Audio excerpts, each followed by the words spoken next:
तो आइए दोस्तों, आज बात करते हैं कोलिजन की। देखो, कोलिजन का सिंपल सा मतलब है आपस में टकराना, टकराव होना, उसको हम कोलिजन कहते हैं। कोलिजन की ना हमारे पास यहाँ पे 3 कैटेगरी है। एक को हम कहते हैं इलास्टिक कोलिजन, इनइलास्टिक कोलिजन और परफेक्टली इनइलास्टिक कोलिजन। होता क्या है, हमारे पास 2 चीज़ें हैं, मोमेंटम एंड काइनेटिक एनर्जी। ठीक है, तो इलास्टिक कोलिजन में होगा क्या कि मोमेंटम और काइनेटिक एनर्जी दोनों कंजर्व रहेंगे। इनइलास्टिक कोलिजन में क्या, मोमेंटम तो कंजर्व होगा लेकिन कुछ काइनेटिक एनर्जी लॉस हो जाएगी। और परफेक्टली इनइलास्टिक कोलिजन में मोमेंटम हमारा स्टिल कंजर्व रहेगा लेकिन पूरी की पूरी काइनेटिक एनर्जी लॉस हो जाएगी। आइए इसको समझते हैं एक बहुत ही अमेजिंग एग्जांपल के साथ। सपोज करो मेरे पास एक बॉल है, उसको मैंने ड्रॉप किया, ड्रॉप करूंगा तो नीचे ज़मीन से टकराएगा कुछ v स्पीड से, और टकरा के सपोज करो इतनी हाइट पर वापस आ गया। अब जब इतनी हाइट पर वापस आ रहा है, सिंपल सा मतलब है जितनी स्पीड से टकराया होगा ज़मीन से उतनी ही स्पीड से वापस ऊपर आया होगा, तो मोमेंटम कंजर्व। और जितनी स्पीड से ज़मीन से टकराया उतनी ही स्पीड से वापस आ रहा है, तो काइनेटिक एनर्जी का फॉर्मूला क्या है, 12mv²। तो काइनेटिक एनर्जी भी क्या है, कंजर्व। तो ये हो गया हमारा एग्जाम्पल इलास्टिक कोलिजन का। परफेक्टली इनइलास्टिक कोलिजन देखते हैं। नीचे ना मिट्टी है, रेगिस्तान है सपोज करो, और अब मैंने बॉल को ड्रॉप किया। तो जब मैंने बॉल को ड्रॉप किया तो बॉल ज़मीन से टकराएगी, लेकिन क्या सेम हाइट तक वापस आएगी ऊपर, नहीं ना, कुछ नीचे रह जाएगी। दैट मीन्स जितनी स्पीड से वो टकराया ज़मीन से उतनी ही स्पीड से नहीं आया, कुछ कम स्पीड से आया है। कुछ कम स्पीड से आया मतलब काइनेटिक एनर्जी अब क्या है, थोड़ी कम है पहले के मुकाबले। तो यहाँ पे किसका लॉस हुआ, काइनेटिक एनर्जी का। लेकिन मोमेंटम फिर भी कंजर्व है, क्योंकि जब वो टकराएगा तो कुछ मिट्टी के पार्टिकल्स को यहाँ वहाँ उड़ाएगा, कुछ मोमेंटम बॉल में वापस आया, कुछ मोमेंटम उस रेत के पार्टिकल्स में ट्रांसफर हो गया। थर्ड है जी परफेक्टली इनइलास्टिक कोलिजन। यहाँ पे मोमेंटम हमारा अभी भी कंजर्व है लेकिन पूरी की पूरी काइनेटिक एनर्जी लॉस हो रही है। कैसे, मैंने च्युइंगम लिया, चबाया, दीवार पे फेंक के मारा, क्या होगा, चिपक जाएगा ना। क्या बाउंस बैक होगा, नहीं, वो चिपक जाएगा उस केस में। तो हुआ क्या, मैंने जो स्पीड दी थी v, कुछ काइनेटिक एनर्जी दी, लेकिन टकराने के बाद स्पीड कितनी हो गई, 0। काइनेटिक एनर्जी कितनी है, 0, यानी कि काइनेटिक एनर्जी पूरी की पूरी क्या हो गई, लॉस। तो ऐसे कोलिजन को हम कहते हैं परफेक्टली इनइलास्टिक कोलिजन। तो आई होप आपको ये 3 टाइप्स ऑफ कोलिजन क्लियर हुए होंगे। आइए अब आगे बढ़ते हैं elastic collision in 1 dimension and 2 dimension में डेरिवेशन की तरफ, और कोएफिशिएंट ऑफ रेस्टिट्यूशन वगैरह भी देखते हैं। ये दोस्तों अब बढ़ते हैं डेरिवेशन की तरफ कि इलास्टिक कोलिजन 1 डायमेंशन बड़ा फेमस डेरिवेशन है आपके एनसीईआरटी का, और बहुत बड़ा है, बड़ा सिंपल है। देखते हैं, मान लेते हैं 2 बॉल है, इनिशियली मास m1 m2 तो है ही, u1 स्पीड से इनिशियली मूव कर रहे हैं, वो टकराए, और टकराने के बाद दोनों की स्पीड v1 v2 हो गई। एक बात तो यहाँ पे अंडरस्टूड है कि इनके टकराने के लिए कंडीशन क्या होगी जी, u1 को बड़ा होना पड़ेगा u2 से, तभी ये कोलिजन पॉसिबल है। क्योंकि अगर हमारा u1 u2 से छोटा है तो ये चीज़ तो कभी पॉसिबल नहीं हो पाएगी, टकरा कभी नहीं पाएगा। तो आइए अब देखते हैं। अब यहाँ पे मैंने एक वर्ड लिखा है, क्या, इलास्टिक। तो इलास्टिक का मतलब हमें मालूम है कि मोमेंटम भी कंजर्व और काइनेटिक एनर्जी भी कंजर्व, यानी initial kinetic energy equal to final kinetic energy, और initial momentum equal to final momentum. तो दोनों जो लॉज हैं कंजर्वेशन के, इसको हम अप्लाई करके देखते हैं। तो पहले मैं करता हूं according to law of conservation of momentum. ठीक है जी, तो law of conservation of momentum apply करते हैं।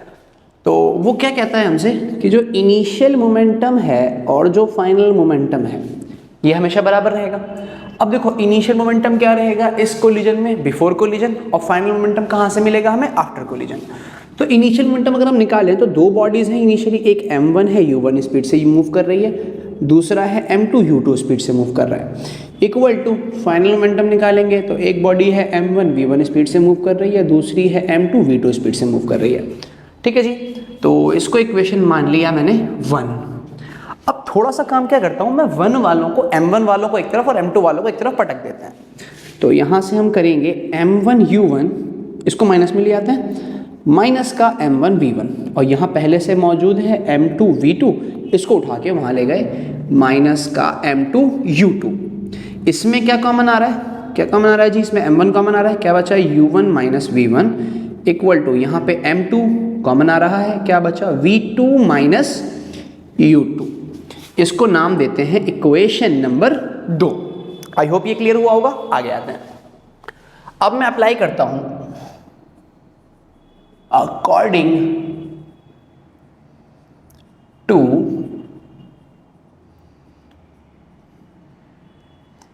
Conservation of kinetic energy.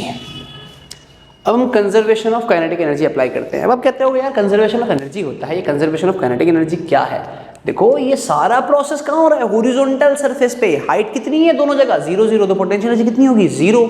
तो सिर्फ काइनेटिक एनर्जी तो बचा टोटल एनर्जी में, तो काइनेटिक एनर्जी कंजर्व है। यहाँ भी मुझे वही काम करना है जी। क्या करना है? इनिशियल काइनेटिक एनर्जी को बराबर रखना है फाइनल काइनेटिक एनर्जी के। इनिशियल काइनेटिक एनर्जी क्या? बिफोर कोलिजन वाली। फाइनल काइनेटिक एनर्जी क्या? आफ्टर कोलिजन वाली। तो जी करते हैं 1/2 m1u1 square plus 1/2 m2u2 square must be equal to 1/2 m1v1 square plus 1/2 m2v2 square. देखो आपको दिख रहा है 1/2 कॉमन आएगा दोनों साइड से, उसको हम डायरेक्ट उड़ा देते हैं। 1/2 को हमें मालूम है जो 1/2 कॉमन आने वाला है दोनों साइड से, ये क्या होगा जी? कट जाएगा कॉमन निकाल के। अब इसमें फिर से वही काम करता हूँ, 1 वालों को एक तरफ, 2 वालों को एक तरफ।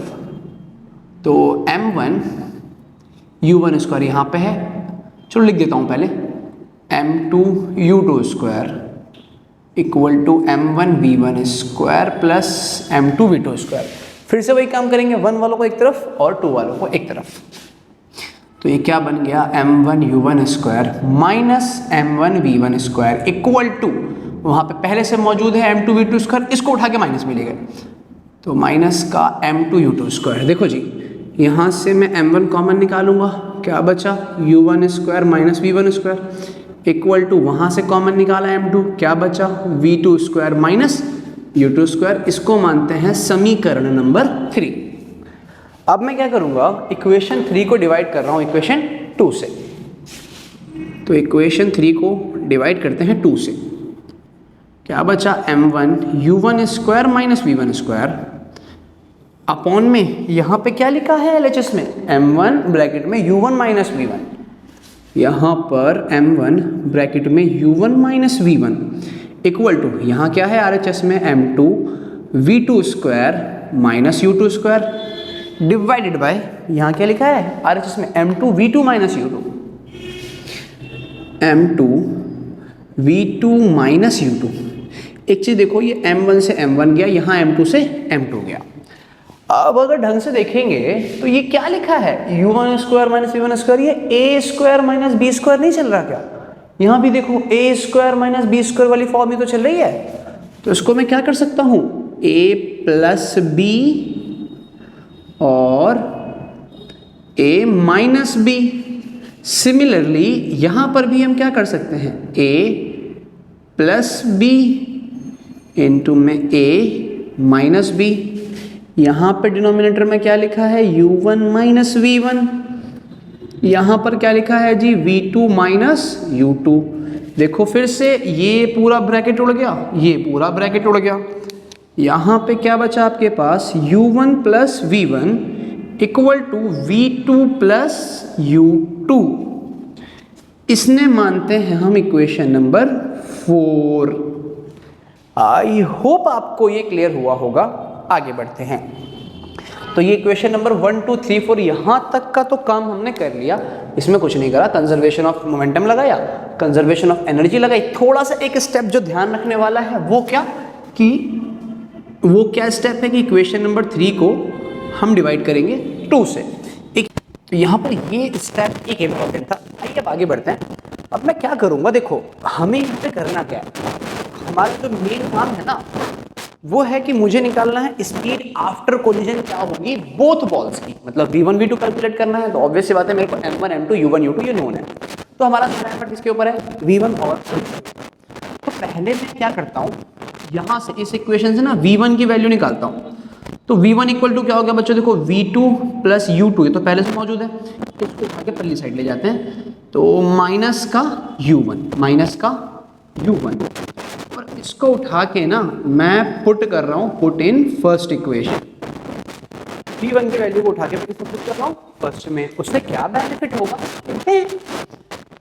क्या बेनिफिट होने वाला है मेरा? बेनिफिट ये होने वाला है जी कि m1 है, m1 और u कहाँ गया, ये रहा m1 u1, m1 u1 plus m2 u2 equal to m1 v1 की जगह अब मैं इसको क्या v2 प्लस u2 माइनस का u1, ठीक है, और प्लस में क्या है वहां पर m2 v2।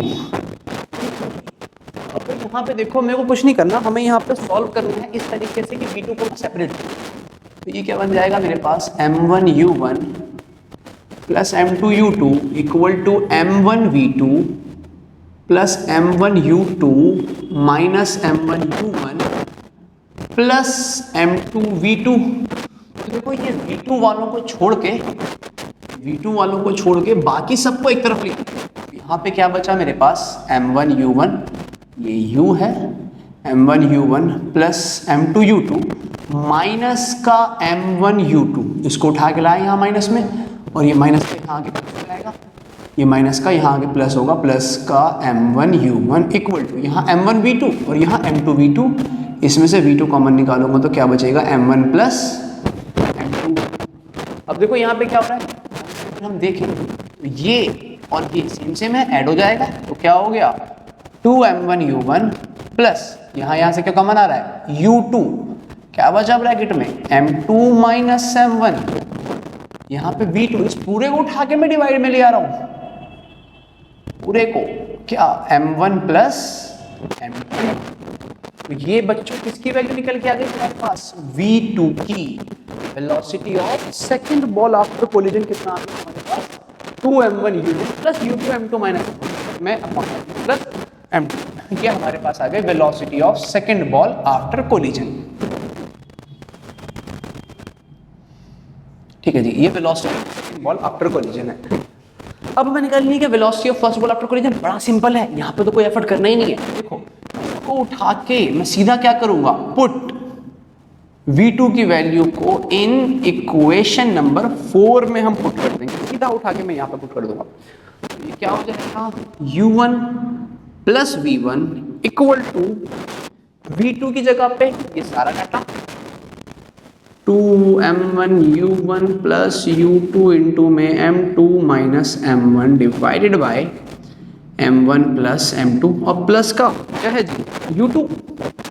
अब एक चीज देखो, एफर्ट नहीं आप ट्राई करना, कैलकुलेट करना, मैं डायरेक्ट कर रहा हूँ, v1 निकल के आएगा ना, जो v1 निकल के आएगा बड़ा सिंपल है, जो आपका v2 निकल के आया वहां पर जहां जहां 1 लिखा है उसको 2 से रिप्लेस कर देंगे, और जहां जहां 2 लिखा है सिवाय इस 2 के, जहां जहां 2 लिखा है उसको 1 से रिप्लेस कर देंगे। ये आपका आंसर क्या बन जाएगा, 2m1 u1 की जगह m2 u2 प्लस u2 की जगह u1, m2 माइनस m1 की जगह m1 माइनस m2 और divide by m2 plus m1 या m1 प्लस m2, जो भी लिखो बात तो एक ही है, हम ऐड कर रहे हैं। तो ये जी ये आ गई हमारे पास velocity of first ball after collision. बहुत इंपॉर्टेंट डेरिवेशन है, 5 नंबर में आती है। आई होप आपको ये क्लियर हुई होगी। आइए अब आगे बढ़ते हैं। देखिए मजेदार चीज दिखाता हूँ, उससे पहले हम ये रिमेंबर करते हैं कि जी velocity of first ball after collision कितना है हमारे पास 2m2 u2 plus u1 m1 minus m2 upon m1 plus m2, और velocity of second ball after collision क्या हो जाएगा 2m1 u1 plus u1 bracket में m2 minus m1 upon m1 plus m2। एक केस लेते हैं, if both balls are identical, if both balls are identical, अगर दोनों बॉल आइडेंटिकल हो, आइडेंटिकल का मतलब क्या, बिल्कुल सेम सेम डिट्टो सेम है, इनका जो मास है m1 और m2 ये बराबर है, इन दोनों ही के मास को मैं m मान के चलता हूं, देखते हैं क्या होता है। तो अगर मैं v1 निकालूंगा, v1 तो 2 m2 की जगह क्या आएगा m u2 plus u1 m1 की जगह पे भी m और m2 की जगह पे भी divided by m1 plus m2, क्या हो जाएगा m प्लस m। देखो क्या हुआ, जो v1 है 2m/2, ये u1 ये 0 खत्म हो जाएगा, अपॉन में सिर्फ क्या बचा 2m, तो 2m से 2m गया, v1 की वैल्यू किसके बराबर आ गई, u2 के बराबर।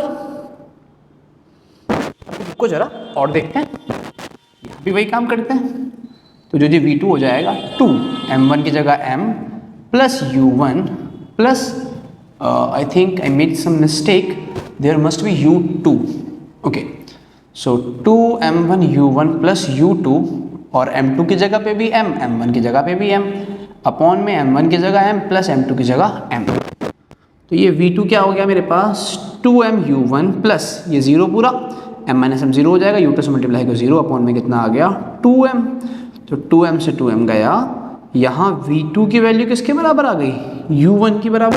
भाई ये क्या हो रहा है, ये हो रहा है, आप इसको यूं समझो, एक कंचा है वो जमीन पे रखा हुआ है, दूसरा कंचा सेम मास का बिल्कुल डिट्टो सेम उठा के लाए, आपने इस पे मारा, आपने देखा होगा एक गोटी वाले गेम में कि ये जाएगा रुक जाएगा टकरा के, और जो रखा हुआ था वो मूव करना शुरू कर देगा। तो यहाँ क्या हुआ, इसकी कुछ स्पीड है इनिशियल, क्यों ये जा रहा है, इसकी इनिशियल कितनी है 0, तो टकराने के बाद जो सेकंड बॉडी की इनिशियल थी वो फर्स्ट बॉडी की फाइनल हो गई ना, क्योंकि पहला वाला कंचा रुक गया और दूसरे कंचे ने मूव करना शुरू कर दिया, तो जो सेकंड कंचे की इनिशियल स्पीड थी वो पहले कंचे की फाइनल स्पीड बन गई, और सेकंड कंचे ने मूव करना शुरू कर दिया, तो जो पहले कंचे की इनिशियल स्पीड थी वो सेकंड कंचे की फाइनल स्पीड बन गई।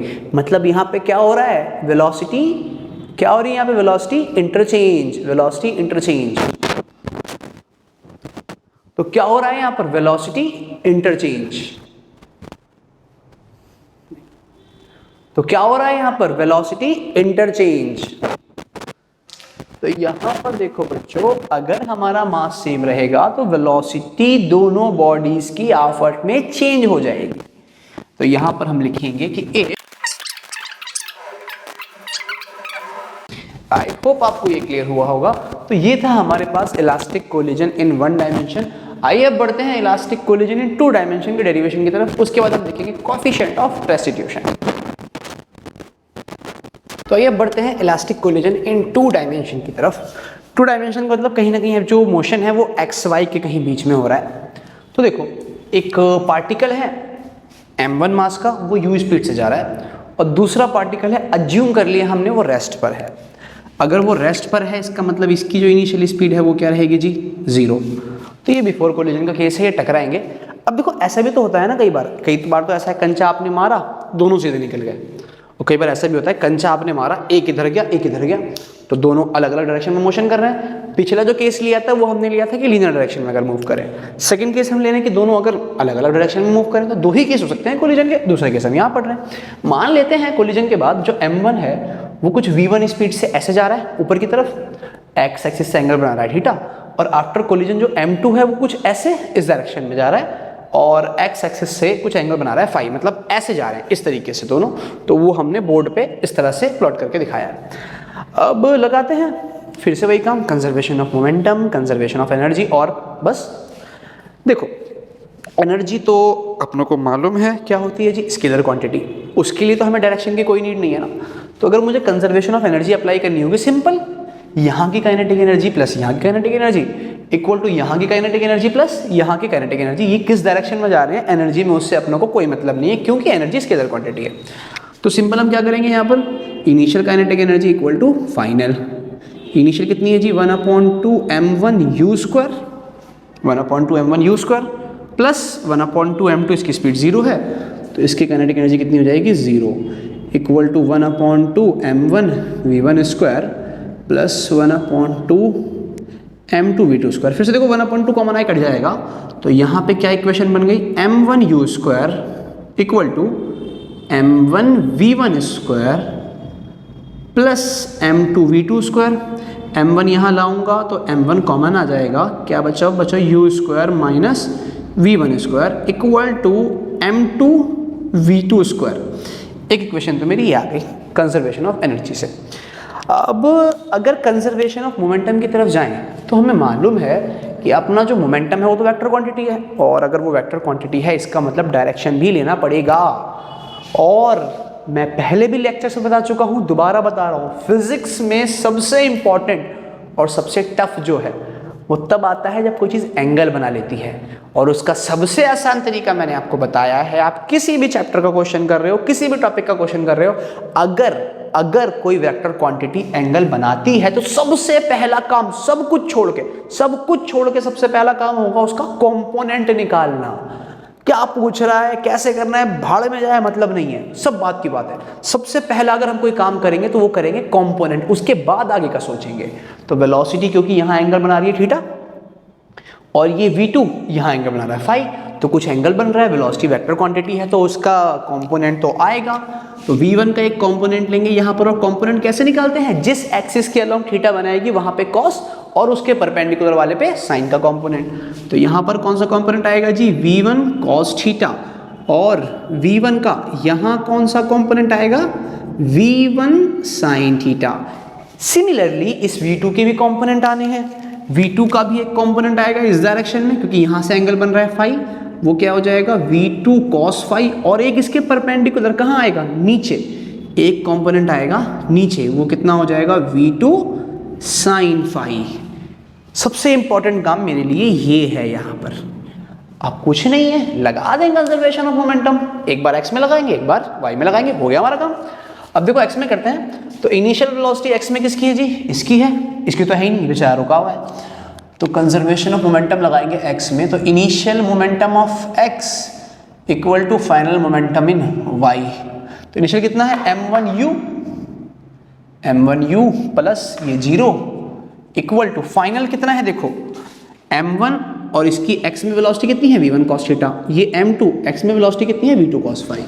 तो ये कितना हो जाएगा m1 v1 cos थीटा, m1 वेलोसिटी ली x वाली क्योंकि मोमेंटम कंजर्व करा रहे हैं x में, m2 और वेलोसिटी भी कौन सी लेंगे x वाली, तो plus m2 v2 cos phi.